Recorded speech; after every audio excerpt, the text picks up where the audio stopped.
Yo les footix. Tes mifs, ça va? C'est ma vue. Ah bah, tu sais, ils sont très contents. Le FC Barcelone est enfin de retour en quart de finale de Ligue des Champions, donc tout le monde est heureux à la maison. Tout le monde est content, c'est la maison du content. Et toi alors, ta mif, ça va? Moi, ça m'a dit que t'étais heureux pour la Côte d'Ivoire. Très heureux pour la Côte d'Ivoire. Sébastien Haller, quelle histoire. Je sais pas si c'est Sébastien Haller pour qui je suis heureux, mais pour la Côte d'Ivoire en entier, je suis totalement heureux. En tout cas, Sébastien Haller, on peut dire que c'est un mec qui est toujours ponctuel. C'est quoi? T'es un marrant, toi. Si, par contre, il y a une heure pour nos spectateurs pour commencer ce débat. Il a pas tort. Il y a une heure pour commencer ce débat incroyable parce que là du coup on va partir quand même sur le match peut-être qui nous intéresse le plus en France. C'est peut-être pas le meilleur match que l'on a sur ces quarts de finale, mais en tout cas c'est le match qui cristallise le plus de tension entre les deux communautés les plus toxiques de France. On a quand même deux équipes qui se détestent littéralement et ça peut être un match vraiment exceptionnel. Non, possible, c'est pas possible. Comparer peut-être le contexte historique. Quel est l'historique entre ces deux clubs? Quels sont les matchs importants? Moi, je me rappelle notamment de deux matchs qui ont été assez importants. Ouais. Toi, ton ressenti en tant que fan du Barça, c'est quoi? Quel est l'avantage historique sur les oppositions? Bah, je pense qu'historiquement, le Barça a en fait très longtemps été le modèle que le PSG a voulu copier. Pendant l'époque Guardiola, pendant l'époque même ensuite Luis Enrique, ça a toujours été le modèle avec que le PSG tendait à vouloir atteindre. Et je pense qu'en fait ça s'est un petit peu inversé au fur et à mesure des années. Mais ça s'est inversé parce qu'en fait il y a eu cette guerre en dehors du terrain. C'est-à-dire que le contexte se joue sur le terrain avec la fameuse remontada qui a été l'une des premières pierres qui a mis en place cette haine entre les deux équipes. Mais du coup il y a aussi eu le contexte hors terrain avec le départ de Neymar, le fait que Messi finisse sa carrière européenne au PSG.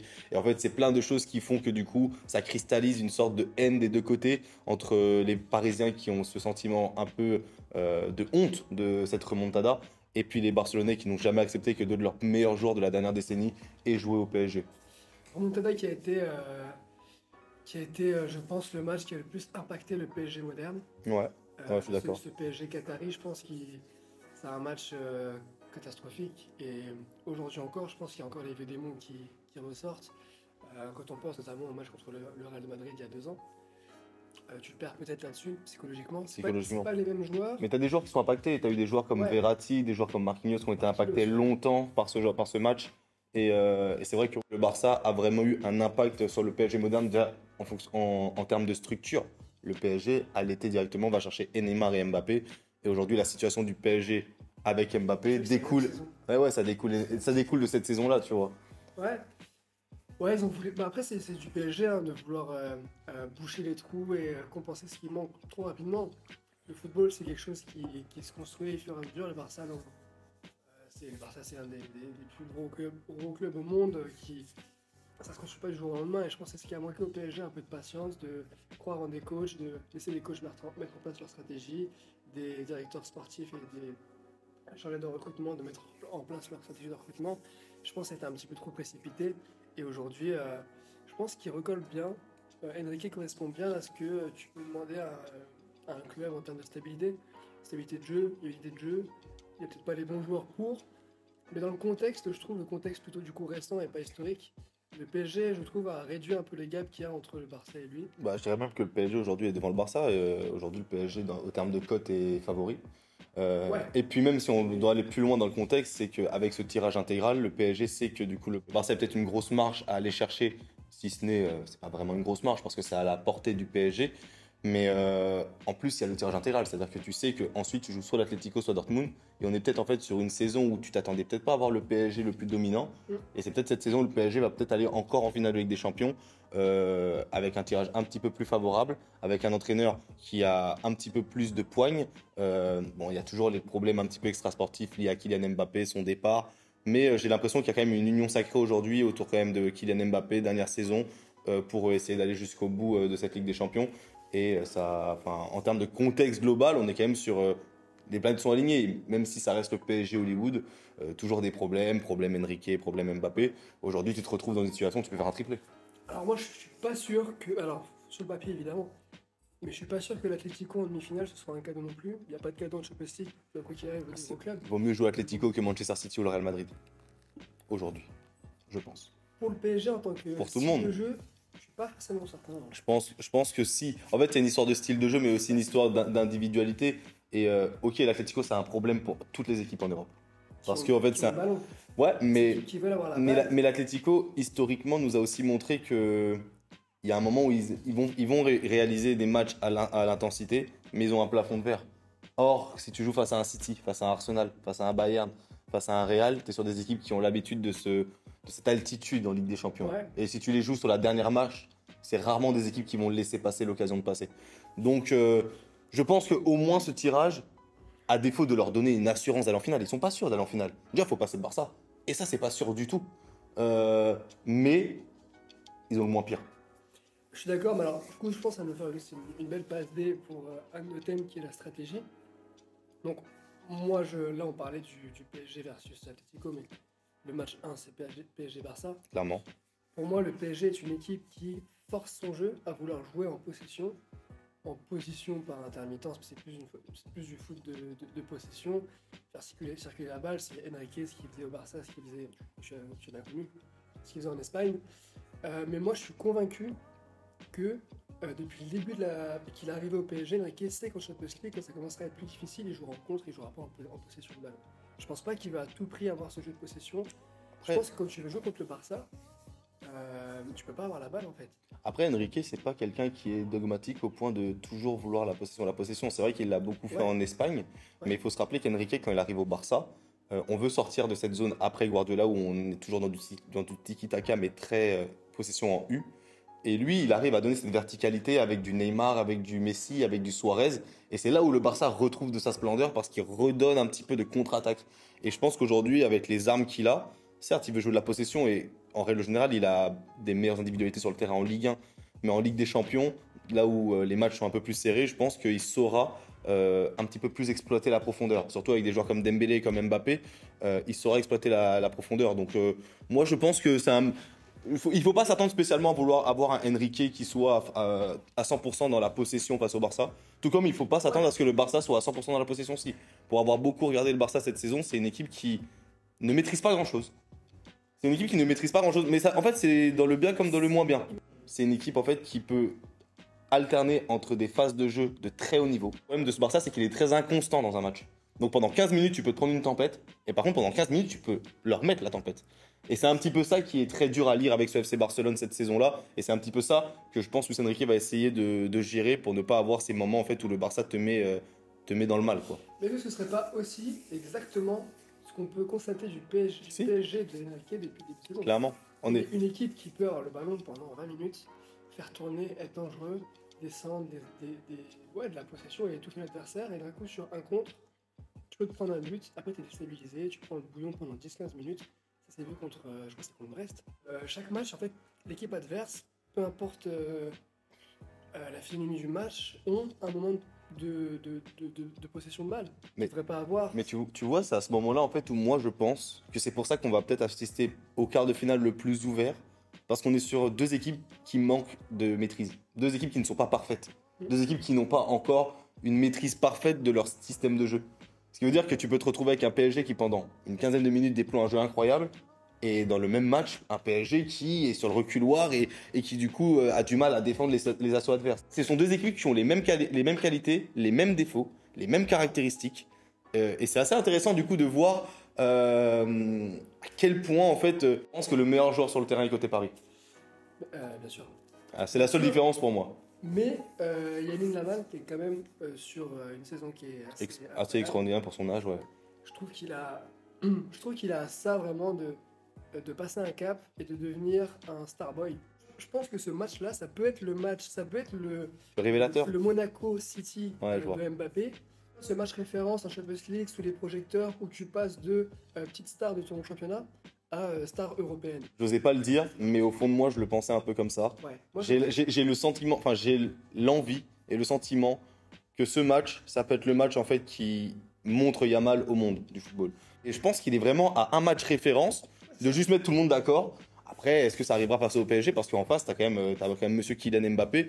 Et si on doit aller dans les joueurs un petit peu clés du match, on a clairement la clé du match qui est là, quoi. Ils sont tellement au même niveau que si Mbappé sort le match de sa vie, ça va être compliqué.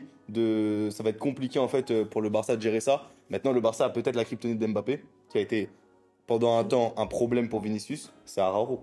Araujo, peut-être une sorte d'anti-Mbappé, mais bon, ça dépend d'Mbappé. Encore faut-il qu'Mbappé joue dans l'axe.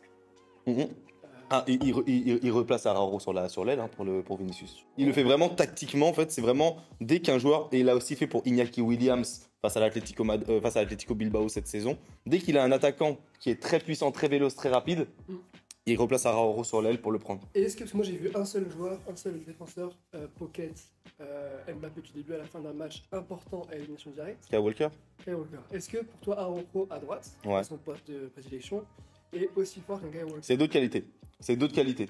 Ouais, en fait, est-ce qu'il peut Pocket Mbappé? Parce que moi je pense que non. De la manière où je ne connais pas assez Araujo pour ça. De la manière où il joue face à Vinicius, en fait, c'est une autre qualité parce qu'en fait, Araujo, c'est énormément de puissance. En fait, c'est un défenseur très puissant et très au contact rapidement. C'est pour ça que Araujo, pour moi, c'est la clé du Barça parce que c'est le seul joueur qui est capable du coup de faire du mal à Mbappé. Et on te demande pas de pocket Mbappé, on te demande juste de limiter son impact pendant un certain temps. Si tu limites Mbappé, je pense que le Barça a pas mal d'arguments au milieu de terrain. Je pense que le Barça a un meilleur milieu de terrain que le PSG et pas mal d'arguments au milieu de terrain pour essayer en fait tout simplement de faire du mal à ce PSG là. On parlait de Yamal tout à l'heure, c'est son match référence. Pour moi, ça l'est aussi pour Zaïre Emery. C'est un match pour lui qui se montre. Après, je pense pas qu'il soit suffisamment fort pour un milieu de terrain tout seul, contrairement à un Rodri. Pour moi, c'est la référence absolue du milieu de terrain. Aujourd'hui, tu vois, Frenkie de Jong court après son match référence depuis l'Ajax Amsterdam. Je pense que le match va se jouer pour le Barça au milieu de terrain et pour le PSG dans la surface adverse. Je pense que vraiment les forces sont réparties dans des lieux différents du terrain. Bah, en fait, les qualités des deux équipes matchent avec les défauts des deux équipes. Ouais, c'est ça. L'attaque du PSG est clairement sa qualité, c'est-à-dire la vitesse, la vélocité, plus Kylian Mbappé. Et le Barça a une défense assez friable en 1 contre 1. Donc du coup, tu te retrouves quand même avec ce qui fait pire en fait sur le plateau pour toi. Et par contre, de l'autre côté, le PSG a un problème de maîtrise au milieu de terrain, là où en fait on a un Gundogan qui monte en puissance, là où on a un Frenkie de Jong qui est clairement le meilleur joueur du FC Barcelone cette saison. D'ailleurs, si on doit partir sur les dynamiques, le PSG est sur une très bonne dynamique actuellement, qualifié dans toutes les compétitions. Et même au-delà des résultats dans le jeu, moi je trouve qu'ils sont extrêmement rassurants et de plus en plus. Ouais. Ça fait déjà 3 mois où on se dit, il y a un truc qui se crée. Et là, je trouve que ça aboutit. S'ils arrivent à intégrer Mbappé à ça, ce qui est déjà le cas, mais je veux dire davantage, en mode on a un socle super solide qui fonctionne, un peu plus imperméable au contre. Ouais. Je pense que c'est vraiment leur point d'amélioration, être plus imperméable au contre et moins prendre la foudre des phases rapides. Je pense pas que tu puisses jouer en Champions League contre le Barça en quart de finale avec Mendes à gauche et Hakimi à droite. Bah, surtout que tu auras aussi du Cancelo qui va aller dans ton dos parce que du coup, c'est une défense un peu asymétrique parce qu'on met Koundé sur le côté droit ou Araujo. En fait, ça devient une défense à 3 en fait. Ouais, après, à terme, avec Koubarsi qui fait un très très bon début de carrière, le petit. Il a été 17 ans, homme du match face à Naples. Franchement, je m'attendais pas à ce qu'il prenne la place en fait, de tout le monde là, défensivement. Tu vois. Il en est presque arrivé à être devenu. Je pense qu'il va être titulaire. Il va être titulaire. Il a réussi à se rendre indispensable. Et ça, je trouve ça incroyable à cet âge-là. Mais je veux dire, pour revenir tactiquement, en fait, du coup, le Barça va être sur une défense à 3 un petit peu asymétrique. Et en fait, du coup, Cancelo, ce sera un contre-attaquant.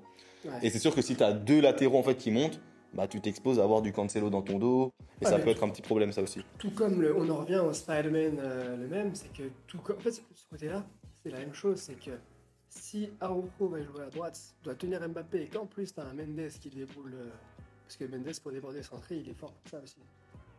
Ça peut être aussi un problème pour le Barça dans ce traverse. C'est vrai. Je pense que ça va être vraiment l'autoroute. D'ailleurs, très intéressant de voir Mendes, comment Yamal peut en fait se montrer face à un Mendes et voir un petit peu vraiment l'étendue de ce potentiel dans un match à ce niveau-là, face à un défenseur de ce niveau-là. Peut-être qu'il fera jouer un Lucas Hernandez, qui joue dans l'axe plutôt actuellement, mais qui peut jouer aussi à gauche. Et bah, Beraldo aussi d'ailleurs, qui est une bonne recrue. Beraldo qui fait des débuts assez incroyables. Assez intéressant, franchement, impressionnant. Qui peut du coup, parce que Beraldo il est plutôt central. Ouais, mais vaut mieux le faire jouer central. Parce que du coup, tu décales Hernandez à gauche. Tu peux décaler Hernandez à gauche, mais je sais pas si ça vaudrait le coup. C'est une possibilité aussi, si tu vas vraiment bétonner derrière. Mais vu qu'il manque Hakimi, je pense plus qu'ils vont vouloir. Voilà, avoir ce côté asymétrie avec, c'est ça. Ouais. Je pense que ce sera plutôt Mukiele sur la droite et donc Mendes qui va essayer de débouler. Mukiele ou Zaïre Emery. C'est vrai qu'il aime bien aussi mettre Zaïre Emery. C'est ça aussi qui est intéressant dans ce match, c'est qu'en fait on a 2 entraîneurs qui aiment innover. Et en fait on a beau avoir énormément de suppositions, on est quand même sur 2 entraîneurs qui peuvent le jour du match trouver quelque chose de différent. Mais du coup, alors si on devait parler pour toi le joueur clé par équipe, celui en fait qui pour toi en fait la clé du match des deux côtés. Intéressant. Au Barça, Je mettrais pas Yamin Lamal dedans parce que Yamin Lamal, je pense bien. Lamine Yamal. Lamine Yamal. Pardon. C'est ça. Je pense que j'aurais plus un Frankie de Jong qui, pour moi, c'est sa saison. Ouais. Il est bon hein, depuis 2, 3, 4 ans, mais pas aussi bon qu'il était à l'Ajax. Après, c'est un niveau supérieur. Je pense qu'il s'est imprégné un petit peu du jeu. La Liga aussi, ça a pris un peu de temps. Mais je pense que c'est sa saison. Et c'est là qu'il doit exploser. C'est sur des matchs comme ça, en fait, que tu valides ça. Il a besoin d'avoir ce match référence à ce moment-là de la saison. Exactement. Donc pour moi, ça va venir de lui. Et Araujo, je pense que... Je le prononce bien, lui aussi. Ouais, Araujo, tu le prononces bien. je pense que la qualification du Barça va dépendre de est-ce que Araujo a tenu Mbappé ou pas. Ouais. Tout simplement. Ça va jouer à ça. En fait, pour moi, je vais pas vous mentir, pour moi, le match aller-retour, il joue à Mbappé. Et Ouais. du coup à Araujo. Si Mbappé il est muselé, est-ce que moi je ne pense pas. Sur les deux matchs, le Barça ont des chances de se qualifier. Parce que au niveau de la structure, du collectif, pour moi, c'est meilleur pour l'instant que le PSG. Surtout au milieu de terrain, et pour moi le nerf de la guerre c'est le milieu de terrain, encore une fois. Pour moi c'est le milieu de terrain, et du coup vous avez l'avantage par rapport à ça, mais le facteur X c'est Mbappé. Et du coup si je bascule côté PSG, je dirais que le facteur X, et du coup mon joueur qui va faire tourner la rencontre, c'est évidemment Mbappé. Mbappé, et puis le milieu de terrain, Zaïre Emery, j'ai beaucoup d'espoir en lui, d'attente en lui, parce que comme je l'ai dit, la clé c'est le milieu de terrain, et si le PSG arrive à rehausser son niveau au milieu de terrain et de pas prendre trop le bouillon, bah, tu peux avoir des situations de contre, tu peux avoir potentiellement la main mise sur le match, on ne sait pas. On sait pas. Au Parc des Princes, on peut voir un PSG avec le ballon. Moi, Ouais, clairement, je ne jure de rien avec le Barça et je ne pense pas que le Barça aura la possession. Moi, je pense qu'on sera sur des matchs qui se finiront à 51-49. Je vois ça comme ça. Génial. Je vois ça comme ça. Et toi, t'en penses quoi? Moi, en soi, ça va être assez rapide. J'ai beaucoup parlé d'Mbappé déjà dans le débrief et je pense que vraiment ça se joue là côté PSG. T'as du Ousmane Dembélé, tu vas avoir beaucoup de déséquilibres qui vont venir, mais le joueur qui est fini, après, là, franchement, je sais pas, il a mis un tiers des buts du PSG cette année. C'est lui qui est dans la finition. Le match face à la Sociedad, c'est lui. Et Tu parles de Ramos? Mbappé, je suis désolé, mais tout va passer. Enfin, la qualification de ce PSG-là passe par une performance XXL de Mbappé. Parce que c'est le meilleur joueur au monde, t'as le meilleur joueur dans ton équipe. C'est ça, donc c'est normal. Maintenant, moi, de l'autre côté, je pense que le Barça, alors j'en ai pas beaucoup parlé, mais je pense que la qualification viendra de Lewandowski. S'il y a la qualification. Parce que Lewandowski, c'est quelqu'un qui m'a beaucoup frustré cette saison. Énormément frustré. On a pas échangé là-dessus d'ailleurs. Il a des stats, ok. Il fait sa saison niveau stats. Mais dans le jeu, je le trouve très pauvre. Le problème, c'est que du coup, le Barça qui essaie de mettre en place un jeu de possession a énormément de mal parce que son numéro 9 perd la moitié des ballons qu'on lui donne. Et en fait, Lewandowski, j'ai retrouvé le Lewandowski que j'ai aimé face à l'Atlético Madrid. Très propre techniquement, gros impact physique, ne perd pratiquement jamais le ballon. Et là, quand il est comme ça, bah en fait, ça devient tout de suite une horreur pour les défenseurs de le tenir. Parce qu'en fait, il te prend deux défenseurs à lui seul. Et en fait, le problème, c'est que si Lewandowski est bon, tout le monde va être bon autour. Tout, pour moi, part d'une bonne performance de Robert Lewandowski. Si on a un bon Robert Lewandowski, on aura un bon Barça. Et d'ailleurs, un bon Barça ne veut pas dire but de Lewandowski. Ça veut juste dire que Lewandowski a un impact positif sur le Barça et je pense que ça viendra de lui. Pour moi, quand t'as numéro 9, perdre des ballons comme ça, c'est pas forcément que de sa faute. Ouais, mais quand il... Si des ballons qui arrivent mal, Non. trop d'espace, un 9 ne peut pas recevoir un ballon, avoir personne autour de lui à 5 mètres. Je suis désolé. Être au milieu de deux joueurs. En fait, moi je le vois, il en est capable. En fait, le truc, c'est que je l'ai vu le faire. En fait, c'est pas une histoire de ça va pas bien autour de lui. Au début, quand il arrivait à Barcelone, avant la Coupe du Monde, il faisait ce travail-là parfaitement. Et c'est pour ça qu'on a été champion l'an dernier. Depuis la Coupe du Monde l'an dernier jusqu'à il y a pas longtemps, il avait un problème dans ce domaine-là. Et c'est ce qui fait qu'on a perdu beaucoup de points. On est quand même une des équipes qui se crée le plus d'occasions en Europe. J'avais vu en termes d'expected goals, on était 2 ou 3e en Europe. Et on ne marque pas. Parce qu'il y a des moments en fait, où on fait toujours la mauvaise passe, le mauvais dribble. Et le truc, c'est que ça vient souvent de lui. Sauf que Lewandowski, quand on achète une superstar. On achète le meilleur attaquant de l'époque avec Karim Benzema. On achète un mec, on le prend pas comme ça, Lewandowski. Il a ça 35 ans, mais on parle d'un mec qui était tous les ans sur le podium du Ballon d'Or. Et c'est ça que nous on voulait acheter. Et c'est ça qu'on a espéré avoir et c'est ça qu'on a eu un temps. Donc c'est pour ça que je te dis que si on a cette version-là de Lewandowski, il peut pas nous arriver grand-chose parce que du coup, il aura cet impact-là sur la défense. Maintenant, si on n'a pas ce Lewandowski, ça peut être très compliqué parce que bah, du coup, moins d'occasions, beaucoup plus d'occasions pour le PSG, beaucoup plus de transitions à gérer. Et puis Mbappé, si tu lui donnes des munitions, il va te tuer. T'as des neufs d'espace, t'en as que c'est pas leur style de jeu. Et pour moi, Lewandowski. Mais moi, c'est pas Lewandowski.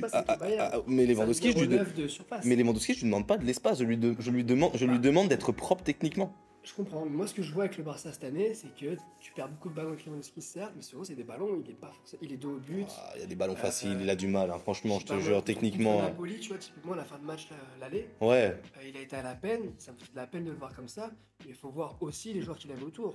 ouais, moi je trouve pas. Moi je trouve que par exemple, face à Naples, je trouve qu'on a eu une belle période et qu'en fait, on a commencé à baisser après le but parce qu'il a commencé à perdre des ballons un petit peu bizarres. Mais voilà, en tout cas, pas spécialement pour rentrer ou taper sur Lewandowski. Pour moi, c'est une clé. C'est vraiment une clé du match. Non, mais clairement.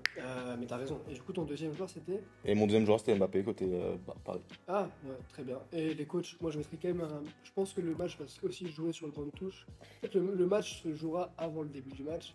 C'est des stratégies que que Enrique va faire, entre autres.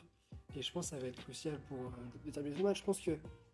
Je pense réellement que ce quart de finale va jouer sur une erreur de coaching et tu perds ton match là-dessus, quoi. Alors du coup, après ça, ta conclusion, qu'est-ce que tu nous as... Pour toi, qui va passer, si tu devais te mouiller? Alors moi, ça fait depuis le début de saison que je dis que je vois le PSG gagner la Champions League. Ouais, c'est vrai. Ça me rassure quand je vois leur style de jeu et que je vois qu'en si peu de temps, Enrique, malgré des joueurs qui sont des joueurs vraiment avec une étiquette joueur de contre, joueur de transition, il arrive à quand même créer son jeu de possession. Donc moi, je trouve que c'est de bonne augure. Et puis, depuis qu'on sait qu'Mbappé part en fin de saison, c'est un grand joueur et tous les plus grands joueurs savent soigner leur départ.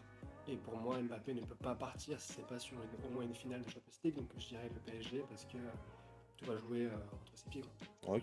Bah moi, je partirais sur le Désolé, Barça. Félix, je sais que- Non, moi ça me dérange. Et pour moi, c'est un match serré. C'est normal d'avoir cette pensée-là. Mais moi, je pense que le Barça va passer pour deux raisons assez simples. Je pense que vu que c'est un match serré, que je fais confiance au milieu de terrain du Barça pour prendre le dessus sur celui du PSG, je pense que le Barça aura des spots à gérer. Et donc, du coup, si les joueurs sont en forme, ils auront des occasions.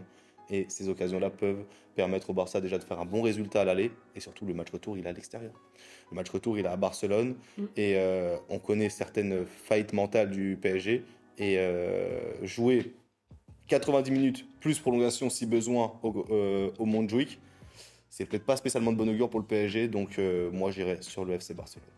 Ça promet que ce sera un match. Ouais, ça va être un match, je pense, très intéressant, très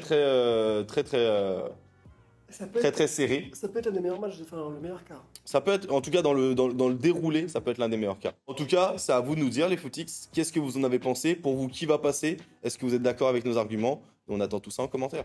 Peace, les footix.